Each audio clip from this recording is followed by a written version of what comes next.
Hello friends, कैसे हैं आप लोग। उम्मीद करते हैं कि अच्छे होंगे और अपने कार्यों को ईमानदारी पूर्वक कर रहे होंगे, जहाँ भी होंगे कर ही रहे होंगे। चलिए, आज हम लोग हिस्ट्री के एक चैप्टर को लेकर आए हैं, हिस्ट्री का एक वीडियो लेकर आए हैं। जिस वीडियो का नाम होंगे बौद्ध धर्म। और मुझे पूरा उम्मीद है, विश्वास है कि जो भी वीडियो डाला गया है, जो टॉपिक डाली गई है पॉलिटी से संबंधित, वह टॉपिक आप लोग को समझ में आई होगी। तो आप लोग थोड़ा इनर्जेटिक बनाए रखें और इनर्जेटिव रहें, क्योंकि जब तक आप इनर्जेटिक नहीं रहेंगे तब तक आपसे रिजल्ट नहीं होगी। क्योंकि होता क्या है ना कि जब हम लोग 8 घंटा 5 घंटा 7 घंटा पढ़ाई करते हैं तो हम लोग को लगता है कि हम लोग बहुत ज़्यादा पढ़ लिए, लेकिन आपके माइंड में इस चीज़ को भी ध्यान रखना है कि 5 घंटा अगर आप पढ़ रहे हैं तो कोई 10 घंटा भी पढ़ने वाला बच्चा है, कोई 7 घंटा भी पढ़ने वाला बच्चा है, और यह एक रेस चल रही है। और इस रेस में अगर आप नहीं दौड़िएगा तो पीछे वाला बच्चा आपको कहाँ पीछे छोड़ देगा आपको खुद पता नहीं चलेगा।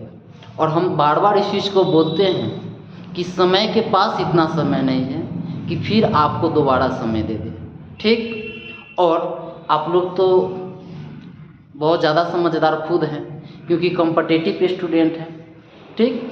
तो हम लोग स्टार्ट करते हैं। जिस टॉपिक का नाम होंगे बौद्ध धर्म, क्योंकि अगर एंसेंट हिस्ट्री से बात पूछा जाए, देखा जाए तो अगर एंसेंट हिस्ट्री के धर्म से बात देखा जाए तो यहाँ से क्वेश्चन लगभग 2-3 क्वेश्चन पूछ ही देता है धर्म से संबंधित बातों में। जैसे गौतम बुद्ध से संबंधित बातों को पूछा जाता है, महावीर से संबंधित बातों को पूछा जाता है, धर्म से संबंधित एंसेंट हिस्ट्री के धर्म से संबंधित में, ठीक। तो गौतम बुद्ध के बारे में जानना बहुत ज़रूरी है। तो चलिए हम लोग भगवान बुद्ध के बारे में जानते हैं, भगवान गौतम बुद्ध के बारे में जानते हैं। क्योंकि भगवान बुद्ध जो है ये भगवान विष्णु के अवतार हैं और यह धर्म बहुत ही मजगर धर्म है और इस टॉपिक से संबंधित क्वेश्चन को पूछा जाता है। तो चलिए हम लोग बौद्ध धर्म से संबंधित बातों को पढ़ने का प्रयास करते हैं। और जितने भी बच्चे हैं, मुझे रिक्वेस्ट है आपसे, विनती है आपसे कि आप लोग वीडियो को भगाइएगा नहीं, क्योंकि अगर आप भगाइएगा तो आपको समझ में नहीं आएगी, ठीक। तो आप लोग भगाइएगा नहीं, थोड़ा देख लीजिए, आधा घंटा 15 मिनट 20 मिनट 45 मिनट का जो भी वीडियो बनता है उसको देखा कीजिए, पेन डाउन कीजिए, ये आपका ज़िंदगी संवार सकती है। और हम लोग इस चीज़ पे ध्यान नहीं देते हैं, ठीक। बस अंतिम दौर अगर आप सफल नहीं होइएगा तो अंतिम दौर में सिर्फ पछतावा के सिवा कुछ नहीं बचेगी, ठीक। तो चलिए, खैर आप लोग तो समझदार है, ये स्टार्टिंग करते हैं बौद्ध। यहाँ पे देखिएगा, बौद्ध धर्म से संबंधित बातों में सबसे पहले हम लोग जानेंगे कि गौतम बुद्ध क्या स्टोरी रही, गौतम बुद्ध के पिताजी का क्या अहम भूमिका रही, इन सभी चीज़ों के बारे में जानेंगे। उनके राजनीतिक क्षेत्रों के बारे में भी पढ़ने का प्रयास करेंगे। उनके द्वारा जो ज्ञान की प्राप्ति के बाद जो उपदेश दिए हैं उन सभी चीज़ों के बारे में प्रयास करेंगे। उनके द्वारा जो प्रथम गुरु की प्राप्ति की गई उनके बारे में जानने का प्रयास करेंगे, ठीक। तो सबसे पहले गौतम बुद्ध को अगर पूछा जाए कि गौतम बुद्ध का जन्म कब होता है तो 563 BC में होता है।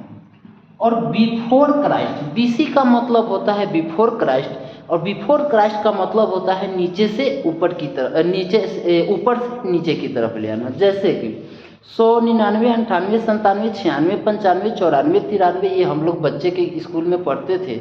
अर्थात ऊपर से नीचे की तरफ जो आते थे उसको घटाना हम कह सकते हैं, उसको हम लोग BC कहते हैं। जबकि AD का मतलब होता है, एनी डोमिनी कहने का मतलब ईस्वी, अर्थात ईस्वी में जो है नीचे से ऊपर की तरफ जाते हैं, अर्थात उसमें ऐड करते हैं, ठीक। तो यहाँ पे देखिएगा, मुझे लगता है BC और AD में आपको क्लियर हो गया है।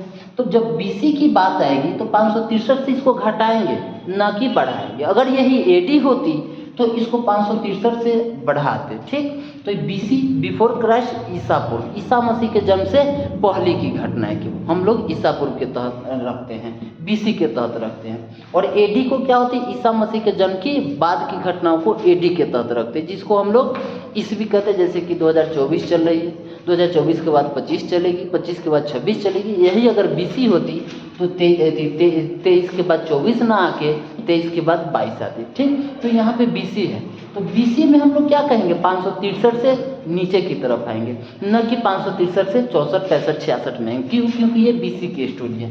तो 563 BC में इनका जन्म होता है कपिलवस्तु लुम्बिनी में होता है। कहाँ पे होता है? कपिलवस्तु लुम्बिनी, कपिलवस्तु लुम्बिनी में होती है, जो नेपाल में पड़ता है। अब यहाँ पे आप लोग से ये क्वेश्चन पूछी जाएगी कि यह नेपाल में जो कपिलवस्तु लुम्बिनी पड़ती है, इस कपिलवस्तु लुम्बिनी, अगर एक तरफ आपसे क्वेश्चन पूछा जाए कि गौतम बुद्ध का जन्म कब हुआ, तो 563 BC में होता है। कहाँ होता है? तो कपिलवस्तु लुम्बिनी में होती है, यह नेपाल के क्षेत्रों में पड़ता है। अब आप एक चीज़ देखिएगा, अगर एक पूछेगा जन्म कहाँ हुआ, ऑप्शन नंबर A दे दे कपिलवस्तु लुम्बिनी और ऑप्शन नंबर B दे दे नेपाल, तो आपका आंसर कपिलवस्तु लुम्बिनी होनी चाहिए, न कि नेपाल होनी चाहिए। क्योंकि यह स्थल के नाम होंगे या जगह के नाम होंगे, ये परफेक्ट जगह के नाम बता रहा है। लेकिन जबकि नेपाल क्या है, एक फेमस जगह है वहाँ का, बात समझ रहे हैं ना, जिसकी वजह से उसको हम लोग नेपाल के अंतर्गत रखते हैं। तो जहाँ पे कपिलवस्तु लुम्बिनी ना हो, नेपाल हो, तो वहाँ पे नेपाल आंसर देना चाहिए। अगर दोनों हो तो वहाँ पे कपिलवस्तु लुम्बिनी होनी चाहिए आपकी आंसर। ठीक, 563 BC में इनका जन्म होता है कपिलवस्तु लुम्बिनी में, और 483 BC में, और यहाँ पे देखिएगा 483 BC में इनका मृत्यु होती है। 483 BC में इनका मृत्यु होती है, और 483 BC में जब मृत्यु होती है, तो यहाँ पे 483 BC में मृत्यु होती है। यह मृत्यु जो होती है ये कुशीनगर में होती है। कहाँ होती है? कुशीनगर में होती है। और ये कुशीनगर जो पढ़ते हैं यह UP में पढ़ते हैं। कुशीनगर में इनकी मृत्यु होती है, जबकि मल्लों के क्षेत्र में इनको दाह संस्कार किया जाता है। मल्लों के क्षेत्र में इनको दाह संस्कार किया जाता है। ये मल्लो जो होते हैं, ये भी मल्लो UP में ही पढ़ते हैं, ये भी मल्लो UP में ही पढ़ते हैं। तो मल्लो के क्षेत्र में इनको दाह संस्कार किया जाता है। अब यहाँ पे देखिएगा, जब स्थल पूछेगा कहाँ मृत्यु हुआ है, कुशीनगर, जिसको हम बौद्ध धर्म में महापरिनिर्वाण के नाम से जानते हैं। और गौतम बुद्ध का ये लक्ष्य भी होती है निर्वाण की प्राप्ति करना, अर्थात दीपक को बुझ जाना, अर्थात जन्म और मृत्यु से छुटकारा प्राप्त हो जाना। ठीक, और तो ये कपिलवस्तु लुम्बिनी में होती है, कुशीनगर में होती है। 483 BC में ये मल्लो के क्षेत्र में दाह संस्कार किया जाता है, जो UP के क्षेत्रों में पड़ती है। अगर आपको जन्म याद है, मृत्यु याद है, तो ऑटोमेटिक आप निकाल सकते हैं कि यह कितने वर्ष की उम्र में इनको महापरिनिर्वाण की प्राप्ति हुई। ठीक, या अगर आपको ये याद है और ये याद है और ये याद नहीं, अर्थात जन्म याद है, मृत्यु याद है, जन्म याद नहीं है, और मृत्यु के साथ साथ 80 वर्ष आपको याद है, तो यहाँ से भी आप निकाल सकते हैं कि 483 BC में उनकी मृत्यु हुई है 80 वर्ष के उम्र में, तो 80 ऐड कर दीजिएगा तो आपको ये क्लियर हो जाएगा। क्यों?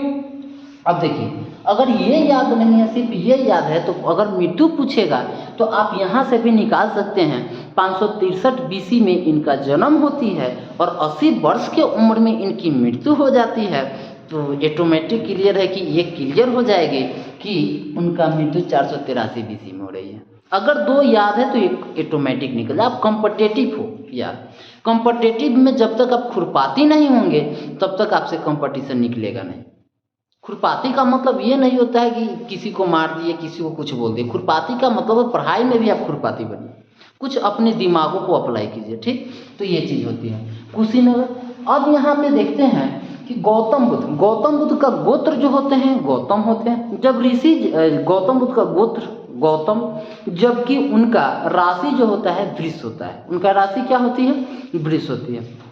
चलिए उसके आगे चलें, और ये दोनों के बीच में क्या कहते हैं, 483 BC और 563 BC। चलिए अब उनके गोत्र के बारे में जानें। उनका गोत्र गौतम, उनका राशि वृष, अब आगे की ओर उनका स्टोरी जानते हैं। एक समय की बात है जब इनकी माता, गौतम बुद्ध की माता का नाम महामाया होती है।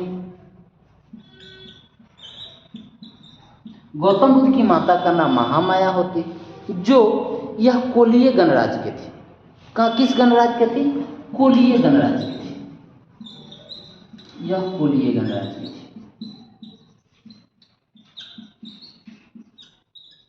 यह कोलीय गणराज्य की इनकी माता थी, जो राजा सुबध की बेटी थी। अब आपसे कोई क्वेश्चन पूछेगा, और इनका शादी, महामाया का शादी जो होते हैं ये सुधोधन नामक व्यक्ति से होते हैं। इसका मतलब है कि सुधोधन जो होते हैं ये गौतम बुद्ध के पिता के नाम होते हैं। ठीक है कि सुधोधन जो होते हैं, सुधोधन जो होते हैं गौतम बुद्ध के पिता के नाम होते हैं। ये क्या होते हैं? पिता होते हैं गौतम बुद्ध के, और ये क्या होते हैं? माता होते हैं। अब देखिएगा, ये माता महामाया और सुधोधन पिता हो रहे हैं। अब यहाँ पे देखिएगा, जो यह इनकी माता जो होती है कोलीय गणराज्य के थी, और इनके पिता जो होते हैं ये शाकगण के थे। शाकगण के क्या थे?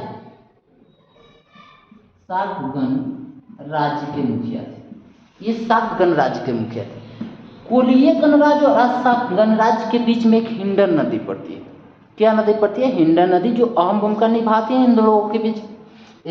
राजनीतिक जीवन के बारे में जब हम लोग जानेंगे थोड़ा बहुत, ये हिंडन नदी पूछा जा सकता है कि कोलीय गणराज्य और शाक गणराज्य के बीच में कौन नदी पड़ती है, तो हिंडन नदी पड़ती है। महामाया कोलीय गणराज्य की, सुधोधन शाक गणराज्य की। ये क्वेश्चन पूछी जाती है कि गौतम बुद्ध की माता जो होती है वो किस गणराज्य की थी, तो कोलीय गणराज्य की थी। इनकी माता, पिता जो है सुधोधन, वो किस गणराज्य के थे, तो शाक गणराज्य के थे। ठीक, अब यहाँ पे एक स्टोरी बात आती है। अब एक समय की बात आती है, महामाया एक सपना देखते हैं। अचानक एक सपना देखते हैं, और उस सपना में उनको यह आभास होता है कि मुझे गर्भ में जो है सफ़ेद हाथी आगमन हो रहा है। मुझे गर्भ में सफ़ेद हाथी का क्या हो रही है? आगमन हो रही है। अब सफ़ेद हाथी का आगमन इसीलिए मानी जाती है कि गौतम बुद्ध के गर्भ में आने का प्रतीक क्या है? सफ़ेद हाथी। अब ये एक राजा महाराजा का पुत्री थी, और एक राजा महाराजा का वाइफ बनती है, पत्नी है।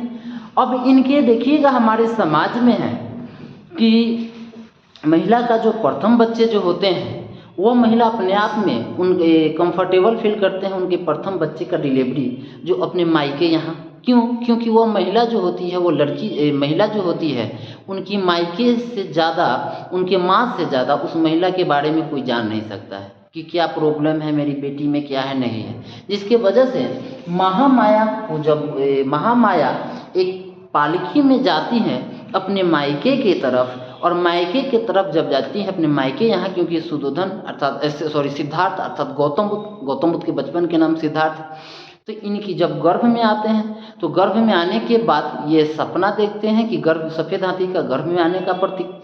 अब ये जाते हैं अपने मायके यहाँ। उसी दौर में एक जगह पड़ते हैं जिस जगह का नाम है कपिलवस्तु लुम्बिनी, जो नेपाल के क्षेत्र में पड़ता है, जो तराइन के क्षेत्र, पश्चिम बंगाल, ये सभी चीज़ उधर बटा हुआ था उस क्षेत्र में। अब यहाँ पे अब जाते हैं, यह कपिलवस्तु लुम्बिनी जो होते हैं, इसमें यह आम के वृक्ष सबसे ज़्यादा हुआ करते थे। ये वन जो है, इस वन में पूछा जाएगा कि क्या ये वन किस चीज़ से फेमस थी, तो आम के वृक्ष से फेमस थी। जबकि इनका जन्म एक साल वृक्ष के नीचे होती है। ठीक, देखिए, जन्म साल वृक्ष के नीचे होती है, जबकि इनका जो कपिलवस्तु लुम्बिनी नामक जो जगह है, ये आम के वृक्ष यहाँ पे सबसे ज़्यादा हुआ करते थे। अब ये जाते हैं महामाया, इसी दौर में कपिलवस्तु लुम्बिनी के आसपास में इनको उत्सव पीड़ा जोड़ हो जाती है। महामाया का उत्सव पीड़ा जोड़ होती है, जिसके वजह से उत्सव पीड़ा जोड़ होने के कारण महामाया एक डिलीवरी करते हैं, जिस बच्चे का नाम होते हैं गौतम बुद्ध, सिद्धार्थ, जिसको हम लोग सिद्धार्थ के नाम से जानते हैं। सिद्धार्थ का जन्म होता है कपिलवस्तु लुम्बिनी, जो आगे चल के गौतम बुद्ध हो जाते हैं जब उनको ज्ञान की प्राप्ति हो जाती है।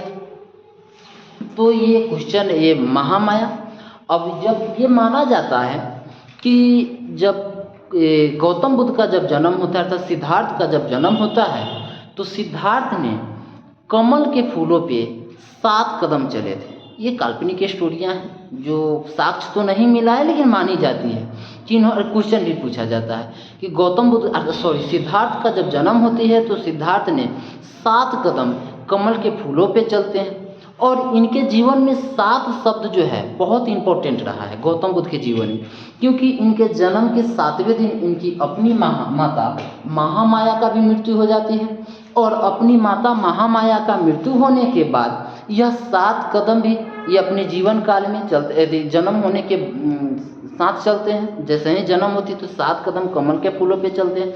इसीलिए मानी जाती है कि कमल के फूल बौद्ध धर्म में क्या है तो गौतम बुद्ध के चलने का प्रतीक है, गौतम बुद्ध के चलने का प्रतीक है। अब यहाँ पे समझिए, सफ़ेद हाथी, कमल के फूल, 7 कदम चलते हैं और 7वें दिन इनकी माता महामाया का, अपनी माता महामाया का मृत्यु हो जाती है। और ये भाई, ये सुधोधन जो एक राजा महाराजा हुआ करते थे, इनकी मृत्यु होने के बाद होता क्या है कि सिद्धार्थ अर्थात जो आगे चल के गौतम बुद्ध का रूप लेते हैं, गौतम बुद्ध बनते हैं। अब होता क्या है कि इनके पिता सुधोधन जो है चिंता में डूब जाते हैं, क्योंकि इनकी वाइफ मर जाती है। चिंता में डूबने के कारण सबसे बड़ी समस्या आ गई कि गौतम सिद्धार्थ को पालन पोषण कौन करेगा, जिसका नतीजा होता है कि महामाया का एक बहन होती है जिसका नाम होता है प्रजापति गौतमी, और उस प्रजापति जो सुधोधन का साली कह सकते हैं और वो गौतम बुद्ध की मौसी कह सकते हैं, सिद्धार्थ का मौसी कह सकते हैं। होता क्या है कि सुधोधन प्रजापति गौतमी को बुलाती हैं कि लालन पालन के लिए, किनके लालन पालन के लिए, गौतम बुद्ध सिद्धार्थ को लालन पालन के लिए, क्योंकि ये बच्चा रहते हैं। 7वें दिन ही इनकी माता का मृत्यु हो जाती है, जिसका नतीजा होता है कि इनकी माता सौतेली माँ, जो आगे चल के सौतेली माँ भी बन जाती है, लेकिन स्टार्टिंग में मौसी होती है। लेकिन कभी कभी क्वेश्चन में दे दिया जाता है कि प्रजापति गौतमी जो थी ये क्या थी, मौसी थी कि माया थी, माता सौतेली माँ थी।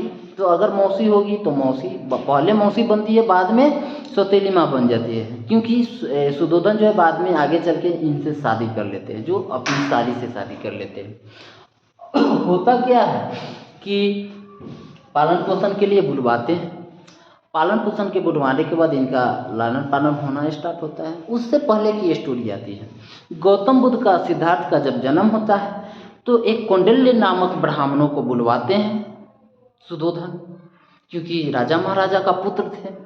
जब सुधोधन बुलवाते हैं कौंडिल्य नामक ब्राह्मण को, तो उस कौंडिल्य नामक ब्राह्मणों ने गौतम बुद्ध तथा सिद्धार्थ के ललाट को देखकर, मस्तिष्क को देखकर ये कहते हैं कि आने वाले फ्यूचर में, आने वाले समय में ये लड़का जो होंगे ये क्या तो चक्रवर्ती राजा बनेंगे और नहीं तो बहुत बड़े सन्यासी बनेंगे। अरे मेरे दोस्त, अगर किसी एक राजा महाराजा परिवार में किसी बच्चे का जन्म हो रहा है, वह इकलौता भाई में है और वह सन्यासी जीवन के लिए निकल जाएंगे, तो उनके पिताजी के ऊपर क्या बीतेगा, और उनके पिताजी के ऊपर क्या बीतेगा। या ये समझिए कि अगर वह बच्चा सन्यासी जीवन निकल जाएगा तो उनके राज्यपाट का पतन हो जाएगा, उनके राज्यपाट का नाम खत्म हो जाएगा। ये चिंता इनको सताने लगा सुधोधन का। सुधोधन ने इस बात को डर सताने लगा सुधोधन का, जिसका नतीजा होता है कि सुधोधन ने इनके प्रथम ललाट को देखकर, मस्तिष्क को देखकर, ये कौंडिल्य नामक ब्राह्मण आते हैं जो बोलते हैं बहुत बड़े सन्यासी बनेंगे, नहीं तो बहुत बड़े राजा बनेंगे। होता क्या है, बचपन में ही एक वैदिक साहित्य के ज्ञान के लिए एक गुरु नियुक्त करते हैं सुधोधन गौतम बुद्ध अर्थात सिद्धार्थ के लिए, जिस गुरु का नाम होता है बृहस्पति। ये माना जाता है बृहस्पति इनके प्रथम गुरु होते हैं वैदिक साहित्य के ज्ञान के लिए। लेकिन हम लोग बोर्ड के द्वारा या आगे चल के हम लोग जानेंगे कि इनके प्रथम गुरु होते हैं अलार कलाम। इनके प्रथम गुरु होते हैं अलार कलाम, जबकि सेकेंड गुरु होते हैं रुद्रकरामपुत्र। क्यों? क्योंकि बृहस्पति का नाम इसलिए आउट कर दी जाती है, क्यों? क्योंकि गौतम बुद्ध अर्थात सिद्धार्थ जो अपना जो भी निर्णय दिए हैं यह अपने पिता के विरोध में निर्णय दिए हैं, और इनके पिता के द्वारा वैदिक साहित्य के ज्ञान की नियुक्ति करने वैदिक साहित्य के ज्ञान के लिए बृहस्पति नामक गुरु को नियुक्त किए, जिसके वजह से बृहस्पति नामक गुरु से वैदिक साहित्य का इन्होंने शिक्षा ग्रहण नहीं की। क्यों नहीं किए? क्योंकि इनके पिता के द्वारा नियुक्त किया गया गुरु था, तो ये उनको एक्सेप्ट नहीं किए। अब वो चले गए। लेकिन ऐसे तो मुख्य रूप से आंसर होनी चाहिए बृहस्पति, लेकिन बोर्ड के द्वारा हम लोग को बहुत सारी किताबों में बताई जाती है कि आर कलाम इनके प्रथम गुरु होते हैं, लेकिन रियल में अगर देखा जाए तो उनके प्रथम गुरु होते हैं बृहस्पति। लेकिन वैदिक साहित्य के ज्ञान के लिए लेकिन बृहस्पति को नाम इसलिए गायब कर दिया जाता है बोर्ड के द्वारा या किताबों के द्वारा, क्योंकि बृहस्पति इनके पिता के द्वारा नियुक्त किया गया शिक्षक था, गुरु थे, जिसके वजह से ये विरोध करना स्टार्ट कर दिए उनका, जिसके कारण उनका आंसर क्वेश्चन नहीं पूछा जाता है। क्वेश्चन पूछा जाता है प्रथम गुरु कौन थे, आर कलाम। बात हुआ कि इन्होंने जब क्या कहते हैं कपिलवस्तु लुम्बिनी की एक सैर पे निकलते हैं। कौन निकलते हैं? सिद्धार्थ निकलते हैं। जब कपिलवस्तु लुम्बिनी की सैर पे निकलते हैं तो इन्होंने 4 दृश्यों को देखते हैं। इनका साथी जो होते हैं, सारथी जो होते हैं, जिसका नाम होता है चन्ना, और इनके घोड़ा का नाम जो होते हैं, जिनका नाम होते हैं कंथक। इनके सारथी चन्ना होते हैं और घोड़े के नाम होते हैं कंथक। तो अपने सारथी चन्ना को बोलते हैं कि सारथी चलो अपने घोड़े पे बैठ के चलते हैं अपने शहर की तरफ। शहर पे जब निकलते हैं घूमने के लेकर निकलते हैं तो इन्होंने जाते हैं तो इनको 4 दृश्य को दिखाई देता है। गौतम बुद्ध को इतना भी ज्ञान नहीं था कि ये क्या है नहीं है। 4 दृश्य देखते हैं, जिसके बाद उनकी हृदय परिवर्तन होती है। हृदय परिवर्तन बोले तो माइंड जो है चेंज होती है। उस 4 दृश्य में प्रथम होते हैं एक बूढ़ा व्यक्ति चल रहे थे। एक बूढ़ा व्यक्ति कपिलवस्तु लुम्बिनी की सैर पे निकलते थे। एक बूढ़ा व्यक्ति तो अपने सारथी चन्ना से पूछते हैं कि दोस्त ये बताओ कि ये बूढ़ा व्यक्ति क्या होते हैं, इनको इतना भी ज्ञान नहीं थी। तो वो कहते हैं, उनके सारथी चन्ना बोलते हैं कि बूढ़ा व्यक्ति का मतलब होता है कि ये जिंदगी में सबसे बड़ा ये सत्य है कि सभी लोग बूढ़ा होते हैं, एक न एक दिन अंत होना तय है, अर्थात सभी लोग बूढ़ा होते हैं। और बूढ़ा होने के बाद क्या होती है, वो बीमार पड़ जाते हैं। सब जब आगे बढ़ते हैं तो अपने साथी चन्ना के साथ देखते हैं, साथी चन्ना से पूछते हैं, एक बूढ़ा व्यक्ति थे। उसके बाद आगे जब जाते हैं सेकंड जब दृश्य देखते हैं एक बीमार व्यक्ति। तो अपने साथी चन्ना से पूछते हैं, अरे बीमार व्यक्ति क्या होते हैं? तो साथी चन्ना बोलते हैं कि ये ही तो सबसे बड़ा सत्य है कि कोई इंसान जब बूढ़ा होते हैं तो 100% बीमार होंगे ही, क्योंकि उनकी सब चीज़ कमज़ोर होना स्टार्ट हो जाती है, कमज़ोर होती है। जिस प्रकार से बच्चा में कोई बच्चा जब जन्म लेता है तो 5 साल पहले उसका बहुत ज़्यादा बीमारी होती है, उनको इलाज कर दिया जाता है। उसी प्रकार से हम लोग जानते हैं कि बच्चा बूढ़े जो होते हैं, दादाजी, जैसे हमारे समाज में जो दादाजी लोग होते हैं, उनका उम्र अगर 70 प्लस में 80 प्लस में जाता है तो उनका मस्तिष्क भी होते हैं, जो सोचने की क्षमता जो होती है थोड़ा बहुत ढलने लगती है। उनका माइंड जो होता है बच्चा की तरह काम करना स्टार्ट करती है। ये मानी जाती है, ये लॉजिकल चीज़। तो वो कहते हैं कि ये बहुत बड़ा सत्य है कि हर एक व्यक्ति को एक बूढ़ा होना है, बूढ़ा होने के बाद वो बीमार होते हैं। तीसरा दृश्य देखते हैं शव यात्रा। तो पूछते हैं ये शव यात्रा क्या होता है? शव माने लाश होते हैं। तो उन्होंने उनके साथी चन्ना कहते हैं कि ये हर एक व्यक्ति बूढ़ा होते हैं, जब बूढ़ा होते हैं तो बीमार पड़ते हैं, अब बीमार होते हैं तो उनकी मृत्यु हो जाती है। ये परम सत्य है, इससे आप बच नहीं सकते हैं। तो ये 3 दृश्यों को देखने के बाद इनकी परिवर्तन इनके अंदर नहीं आती है। जो चौथा दृश्य देखते हैं, चौथा दृश्य देखते हैं तो उसमें उन्होंने एक चीज़ पाते हैं कि एक सन्यासी जीवन, वो शव यात्रा हो गया, 4 व्यक्ति एक लाश को ले जा रहे थे तो वहाँ पूछे शव यात्रा मरना है। चौथा देखते हैं एक सन्यासी जीवन, अपना राम कथा गाते हुए जा रहे थे, सन्यासी जीवन जो भी हो कथा गाते हुए जा रहे थे। उस दौरान क्या हुआ, उन्होंने पूछते हैं कि ये क्या है? तो कहते हैं कि सन्यासी जीवन का मतलब होता है मोह माया से खत्म हो जाना, मोह माया से दूर हो जाना, मोह माया से दूर हो जाना। ठीक, तो इन्होंने पूछते हैं कि ये मोह माया क्या होते हैं? तो दुनिया में मोह माया से दूर हो जाइएगा। जब मोह माया से दूर होइएगा तो 100% क्या तो वो नतीजा नेगेटिव होगी, नहीं तो पॉजिटिव होगी। तो इन्होंने यहाँ से इनका चौथा दृश्य जब देखते हैं तो यहाँ से उनके जीवन में एक परिवर्तन आती है कि ये दुनिया छल का फट्टू का दुनिया है, ये मोह माया से दूर होइए और अपने गृह त्याग करने के लिए वो निश्चित निर्णय ले लेते हैं।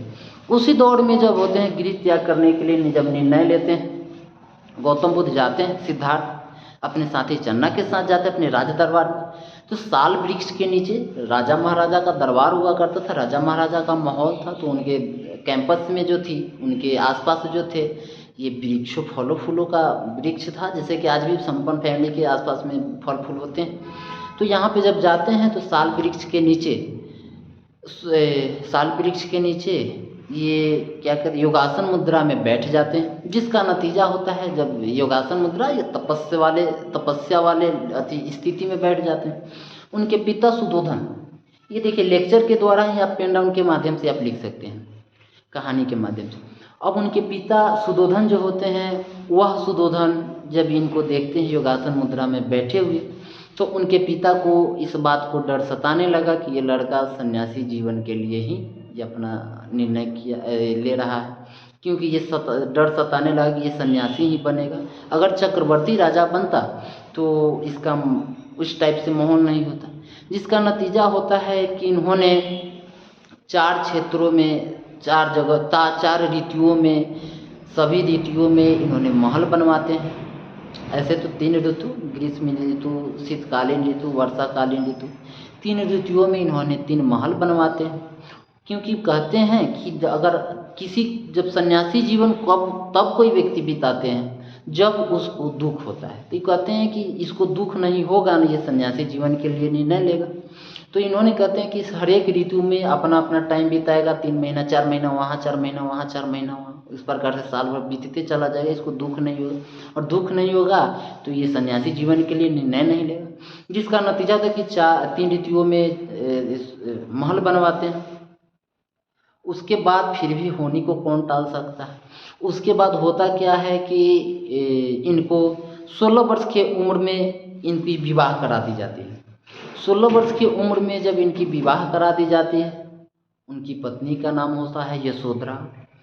16 वर्ष की उम्र में यशोधरा नामक महिला से जब विवाह करा दी जाती है, उसके बाद ये इसलिए विवाह कराई जाती है क्योंकि ये पारिवारिक जीवन में ये क्या हो जाए, इन्वॉल्व हो जाए। पारिवारिक जीवन में जब इन्वॉल्व होंगे तो ये गृह त्याग के लिए निर्णय नहीं लेंगे, जो शादी करा दी जाती है। 16 वर्ष की उम्र में इनकी पत्नी का नाम क्या होता है, यशोधरा। इनकी पत्नी का नाम यशोधरा, इनकी पत्नी यशोधरा होती है। और यशोधरा से 16 वर्ष की उम्र में विवाह करते हैं। और 16 वर्ष की उम्र के बाद अर्थात 12 वर्ष के बाद, विवाह के 12 वर्ष बाद क्वेश्चन हो सकता है, ये विवाह के 12 वर्ष बाद इनको एक पुत्र रत्न की प्राप्ति होती है, जिसका नाम होता है राहुल। अर्थात 28 वर्ष की उम्र, कितने वर्ष की उम्र में इनको पुत्र रत्न मिल रहा है, 28 वर्ष की उम्र। 28 वर्ष की उम्र में इनको एक पुत्र रत्न मिलता है, जिनका नाम होता है राहुल। अगर राहुल इनका नाम क्यों रखा गया, क्योंकि इनके राजमंत्रियों के द्वारा इनको जब पुत्र रत्न प्राप्त होती है तो इनको ये पता चलता है, इनको मंत्री कहते हैं कि आपको एक पुत्र रत्न की प्राप्ति होती है। वहीं पे गौतम बुद्ध कहते हैं एक राहु की जन्म होगी। राहु का मतलब होता है काल, राहु का मतलब होता है समय, काल को हम समय बोल सकते हैं। तो इन्होंने कहते हैं कि एक राहु की जन्म हो गई, एक काल की जन्म हो गई, एक समय की जन्म हो गई। समय बोले तो एक जनरेशन मुझे मोह माया बढ़ गया, जहाँ से राहु शब्द से राहुल शब्द बना हुआ है।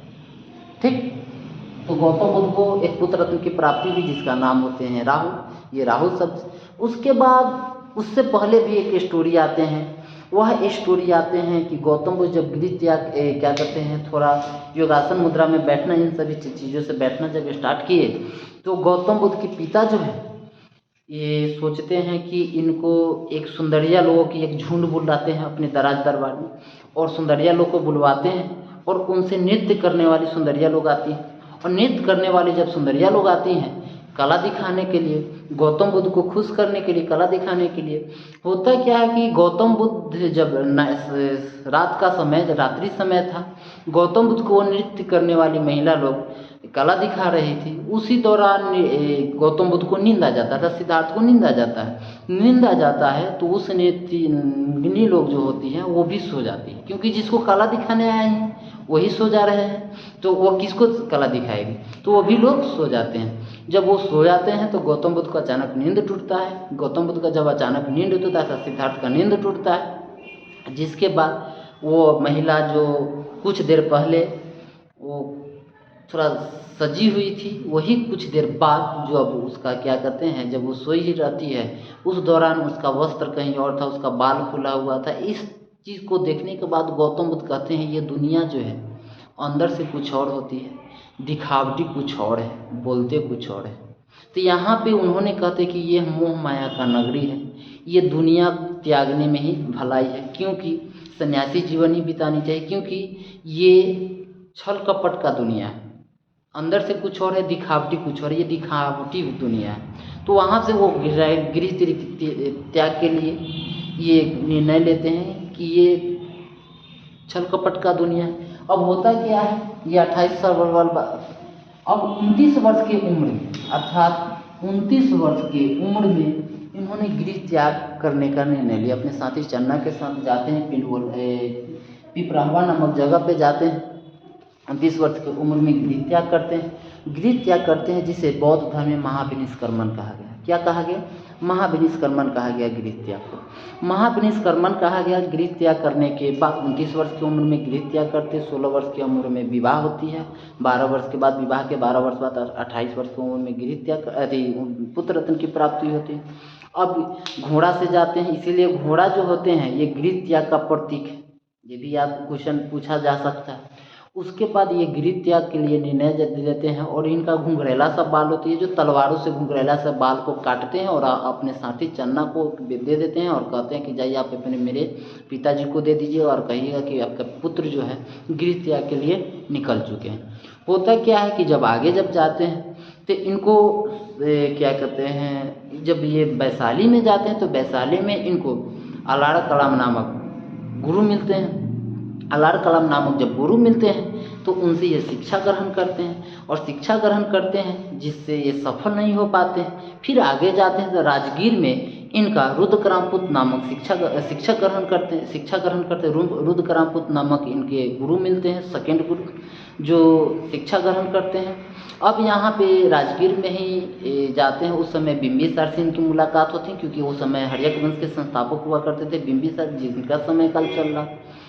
बिंबिसार से मुलाकात होती है। फिर आगे बिंबिसार कहते हैं कि आपको हम अपने राज्य दरबार में आइए और अब मैं एक क्षेत्र का आपको राजा बनाते हैं।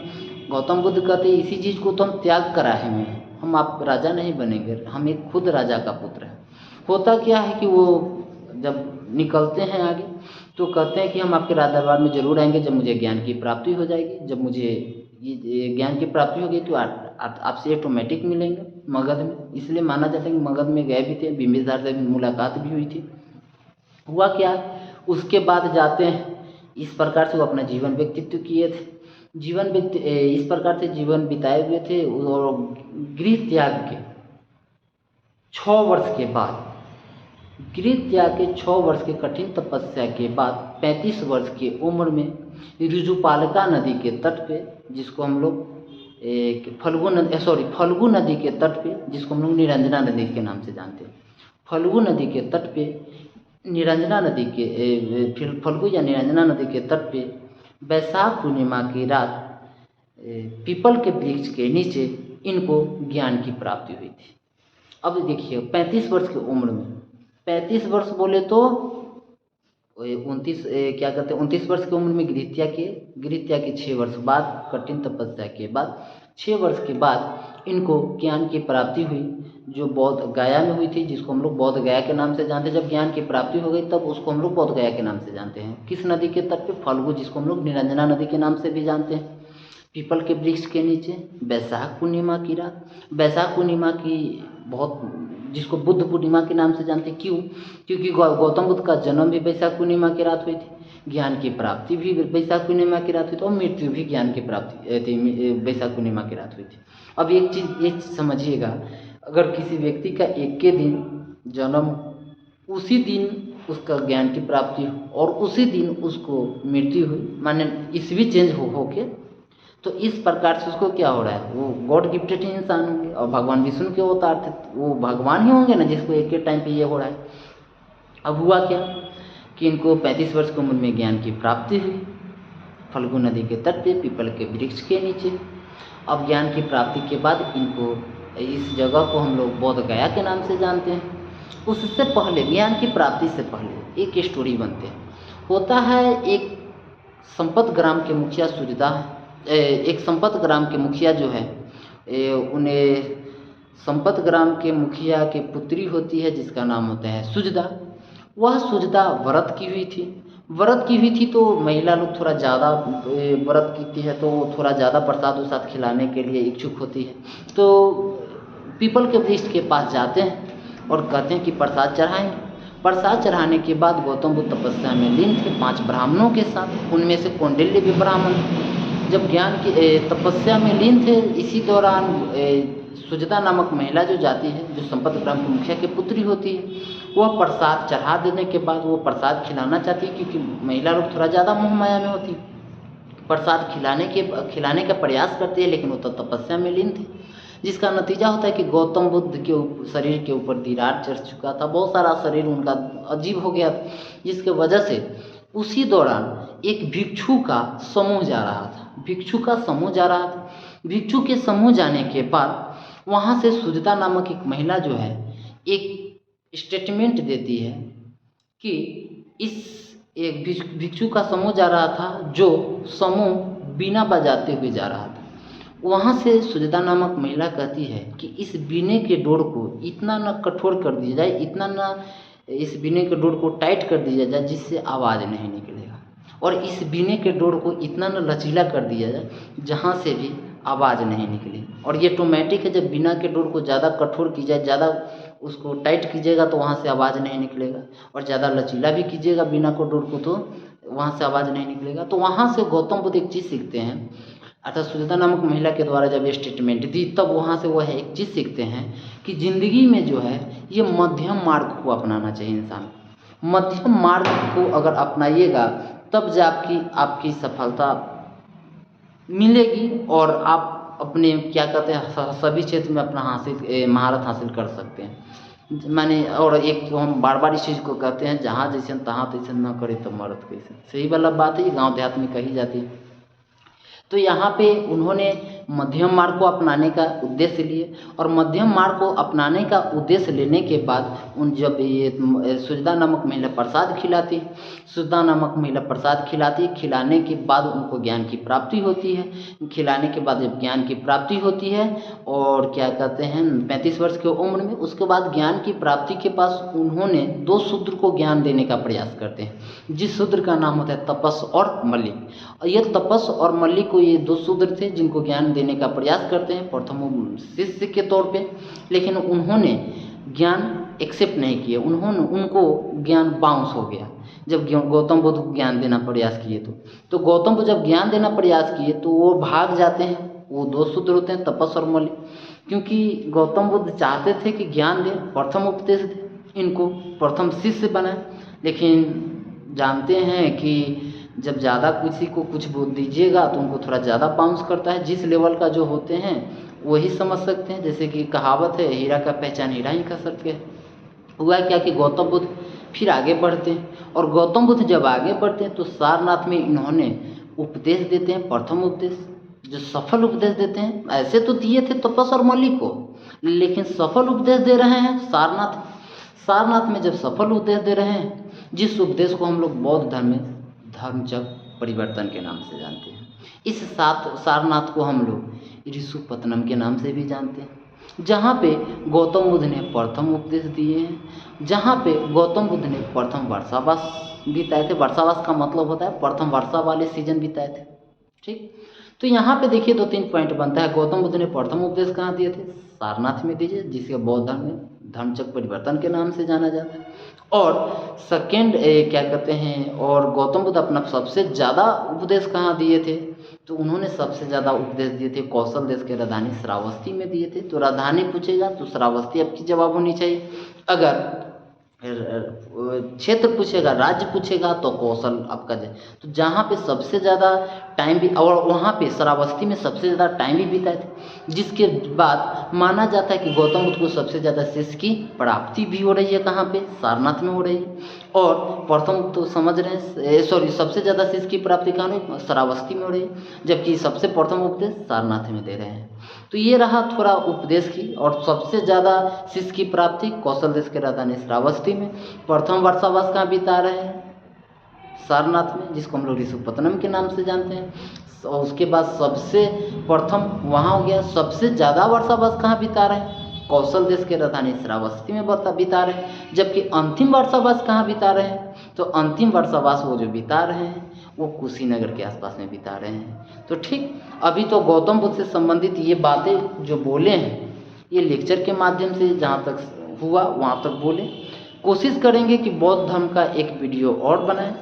फिलहाल मुझे ये अगर आप लेक्चर के माध्यम से भी अगर आप पेन डाउन किए होंगे तो एक एक टॉपिक को आप लिख लिए होंगे, एक एक चीज़ क्वेश्चन को लिख लिए होंगे, और मुझे उम्मीद है, मुझे विश्वास है कि आपको समझ में आई होगी। और मैं इसका चाहेंगे कि एक दो वीडियो और बने बौद्ध धर्म का, जो वीडियो 2 के इंतज़ार कीजिए आप लोग, क्योंकि लंबा वीडियो हो जाएगी, और लंबा जब वीडियो होती है तो आप लोग थोड़ा देखते नहीं हैं, इस चीज़ को तो मुझे पता ही है। और एक रिक्वेस्ट है आप लोगों से, विनती है, अगर हमारे संस्था के द्वारा हमारे द्वारा अगर जो लेक्चर दिया गया है, जो पढ़ाया गया है, अगर ये आपको समझ में आई तो कमेंट ज़रूर करें, क्योंकि आपकी कमेंट्स का इंतज़ार करते हैं हम लोग, और आप कमेंट करते हैं उसी हिसाब से हम लोग क्या करते हैं, बेस्ट देने का प्रयास करते। हो सकता है कि त्रुटि भी हो, तो आप लोग जब तक कमजोरी नहीं देखिएगा तब तक हम लोग उस पर सुधारने का प्रयास नहीं करेंगे। और जब वीडियो अच्छा लगे तो इसको लाइक कीजिए, सब्सक्राइब कीजिए, शेयर कीजिए, क्योंकि बच्चे अपने दोस्तों में बांटिए ताकि उसको फ्री में कुछ मिल जाए, ठीक। और आप लोग अपने आप में बेस्ट देने का प्रयास कीजिए। जब बेस्ट दीजिएगा तब आपका 75% उम्मीद भी होगी रिजल्ट का, लेकिन जब बेस्ट नहीं दीजिएगा तब 100% नहीं दीजिएगा तो 1% का भी उम्मीद मत रखिए रिजल्ट का। तो मिलते हैं नेक्स्ट वीडियो में, फिलहाल बेस्ट ऑफ लक।